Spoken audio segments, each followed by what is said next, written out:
The Indian people will look at what decisions are made by the political leadership and never accept any humiliation. It's not about politics, it's like a pure economic reckoning, and many of our economists believe it's going to happen. Same refers to India and goods manufactured there. It's the same as with China. So for the United States, the benefit is not obvious, and for the countries against which the threat was voiced, like for India, if India stops buying our energy, damage will be inflicted upon them, like to $9 to $10 billion if they decline to buy energy from us. If not, high duties will be imposed on them, and once again, damage will be there. Well, the same amount of damage. And why then decline to buy Russian energy to actually sustain political risks? And the Indian people will look at what decisions are made by the political leadership and never accept any humiliation before anyone. And also I know Prime Minister Modi, he will never take any steps of the kind. So economy-wise, there is no point in it. With respect to uranium, well, it is actually kind of type of fuel. This is also type of energy for nuclear power plants. And in this case, a nuclear power plant is no different from those coal firing or furnace oil firing, etc., to generate power.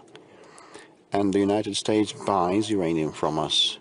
And you've asked, why does it buy uranium from us and bans others to buy our energy? The answer is simple, and it was given back in the times of the Roman Empire. We all know the phrase, quod licet Jovi, non licet bovi.